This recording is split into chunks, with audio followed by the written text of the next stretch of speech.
তোমরা তো জানো তোমাদের সভাপতি তিনি বলেছেন যে আমাদের কেন্দ্র পর্যায় পর্যন্ত আমাদের শক্তি বাড়াতে হবে। তাই শক্তি বাড়াতে হলে আপনাদের রহমাতুল্লাহ আলাইহি তার যে ঘোষণা ছিলেন ঐতিহাসিক যে মাসে কমপক্ষে 4 জনকে তোমরা দাওয়াত দিবা ইসলামের পক্ষে নিয়ে আসার জন্য, সেখানে সেন্টার ভিত্তিক প্রত্যেকে যদি আমরা মাসে 4 জন আমরা সেই সেন্টার ভিত্তিক দাওয়াতের মাধ্যমে ইসলামের পক্ষে তৈরি করতে পারি, আমার মন বলছে সেদিন বেশি দেরি নয় যে বাংলাদেশের মধ্যে রাষ্ট্রীয় পর্যায়ে ইসলামী নীতি আদর্শ আল্লাহর রহমতে বাস্তবায়ন হবে। এই কাজটাকে আমরা করতে রাজি আছি, আল্লাহ কবুল করে নেন। সাথে সাথে আমি বিশেষ করে 53 বছর স্বাধীনতায় যারা দেশ পরিচালনা করেছে তাদের নতুন কিছু বলার মতো, বাংলাদেশের মানুষকে নতুন করে কিছু উপহার দেওয়ার মতো নতুন কোনো কথা তাদের মধ্যে নাই, আর দিতেও পারবে না। কারণ আমরা সেটা দেখে ফেলেছি। গ্রামের একটা কথা আছে যে ওই কোদা পা দিয়ে যদি লাঠি মারার শক্তি থাকে না, এটা আমাদের জানা হয়ে গেছে। তা আপনারা দেশ 53 বছর পরিচালনা করেছেন, আমাদেরকে আপনারা কি দিয়েছেন, আর নতুন ভাবে আমাদেরকে ও পা দেখায় আর ভয় দেখানো আশা দেখায় লাভ নাই। এখন পরিবর্তন করতে হবে, আর যদি এর পরিবর্তনের সুযোগ এখন 5ই আগস্টের পরে ইসলামের পক্ষে যেভাবে তৈরি হয়েছে, 53 বছর ইতিহাসে এত সুন্দর ইসলামের পক্ষে পরিবেশ তৈরি হয় নাই। আমি তোমাদের সামনে আয়াত শরীফ তেলাওয়াত করেছি, আল্লাহ বলেছেন জিহাদ করো করার মতো। এখানে আমাদের কার্যক্রম যদি করার মতো করতে পারি, আমার তো মন বলছে পাপের কখনোই বাংলার জমিনে মাথা উঁচু করে দাঁড়াতে পারবে না, সাহস পাবে না। ওরা বাংলার জমিনের মধ্যে সেই মাথা নিচু করেই থাকতে হবে, এই সালা তোমাদের তৎপরতায়। এই হিসাবে আমি তোমাদেরকে বলবো যে আজকে দেখছো যে কত মায়ের কোল খালি হয়ে গেল। এই মায়ের কোল খালি করার রাজনীতি বাংলার মানুষ আর দেখতে চায় না। বাংলাদেশের টাকা বিদেশে পাচার করবেন, বিদেশে বেতন করা তৈরি করবেন, এটার বাংলার জনগণ ছাত্র জনতা দেখতে চায় না। এর পরিবর্তন আমাদেরকেই করতে হবে। এই পরিবর্তনের জন্যই যদি আবার প্রয়োজন হয় আমরা আবার রক্ত দেব, আমরা জীবন দেব, তারপরে দেশকে সুন্দর দেশ করার জন্য রাজপথে থাকবো। থাকার জন্য কে কে রাজি আছো?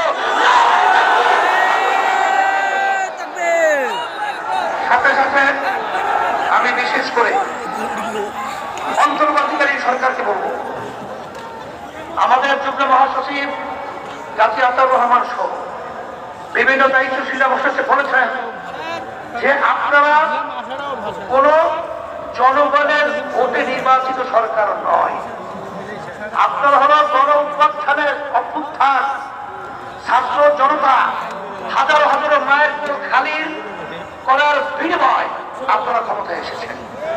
কিন্তু আপনাদের কার্যক্রমগুলো আমরা অনেকাংশে প্রশ্নবিদ্ধ। এটা আমাদের দুঃখ হয়। আপনাদের দুর্বলতা কোথায়, কে কি বলবে তা জানি না। যারা নাকি নির্বাচনের জন্য অস্থির হয়ে গেছে, পিয়ার নির্বাচন পছন্দ করছেন না, আমি বলবো এখন বাংলাদেশের মানুষ সজাগ হয়ে গেছে। আপনার জরিপ করে দেখেন, আপনারা তো মনে করেন আপনারা অনেক তালগাছ হয়েছেন, আসলে আপনাদের পায়ের নিচে মাটি নেই, মাটি কিন্তু সরে গেছে।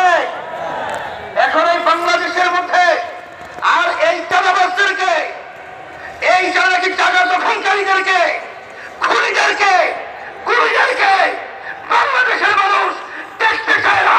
পরিবর্তন করতে হবে, সরকার পরিবেশ তৈরির জন্য আমার কাছে কাজ করতে হবে। এই জন্য আমি বিশেষ করে বলবো, যারা নাকি হাজার হাজার মাইল কোল খালি করেছে তাদেরকে আবার নির্বাচনের জন্য আহ্বান করছেন। আপনারা কি ইঙ্গিত দিচ্ছেন? এখনো মায়ের কান্না বন্ধ হয় নাই, এখনো মুখের পানি পানি সেই শব্দ আমাদের কান থেকে এখনো সরে নাই। আবু জাহিলের হাত প্রসারিত গুলিবিদ্ধ বুক দিয়ে মাটিতে লুটিয়ে পড়েছে, এখন আমাদের নজর থেকে এখনো সেই সেদিন কালে নাই। আর আপনারা তাদেরকে নির্বাচনে আহ্বান করবেন।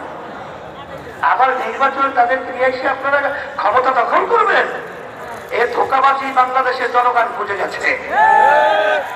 তাই আমরা বলবো, যারা নাকি বিভিন্ন সময় লক্ষ্য করেছি যে আপনারা সাধারণ ক্ষমা ঘোষণা করেন, আবার কেউ তাদেরকে নির্বাচনে আহ্বান করে, এইসব ধোঁকাবাজি বাংলাদেশের জনগণ এখন বুঝে ফেলেছে। আপনাদের অবস্থান পরিষ্কার করতে হবে। আপনারা এই স্লোগানের মাধ্যমে কাদেরকে খুশি করতে চান, এটাকে বাংলাদেশের মানুষ বোঝে। আর এই পাশের আমাদের যে রাষ্ট্র রয়েছে, নিয়ম ছিল বন্ধুত্ব সুলভ আচরণ আমাদের সাথে করবে, কিন্তু তাদের আচরণে আমরা বন্ধুত্ব পাই নাই। তাদের দোষদেরকে খুশি করবে এবং তাদেরকে নিয়ে আপনারা ক্ষমতায় যাবেন না, এটা কখনই হবে না, আর হতে দেওয়া যাবে না। আর পিআর সিস্টেমের মাধ্যমেই বাংলাদেশের জাতীয় সরকার গঠন হবে। আপনারা কেন চাচ্ছেন না? আপনাদের ভয় কোথায়? আবার আপনারা এই নির্বাচন পদ্ধতির মাধ্যমে এককভাবে ক্ষমতায় গিয়ে আবার আপনারা বিভিন্ন ধরনের আমাদের উপরে সেই স্টিম রুলার জুলুমের এটা চাপিয়ে দেবে, এটা হবে না।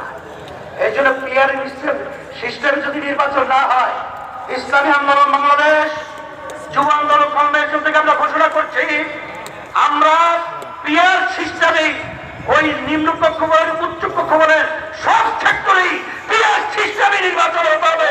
প্রত্যেকটা ভোটারের তাদের ভোটের অধিকার বাস্তবায়িত হবে। বাংলাদেশের জাতীয় সরকার হবে। নাহলে আমাদের আন্দোলন করা প্রয়োজন হবে।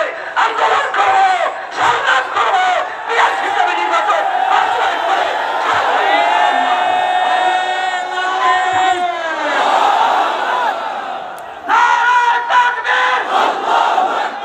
24-এর যুব আন্দোলনের কমিটির ঘোষণা করা হলো, 25-এর যুব আন্দোলনের নতুন কমিটি ঘোষণা করা হচ্ছে। আলহামদুলিল্লাহ, সভাপতি হিসাবে আতিকুর রহমান মুজাহিদ। আতিকুর রহমান মুজাহিদ কোথায়?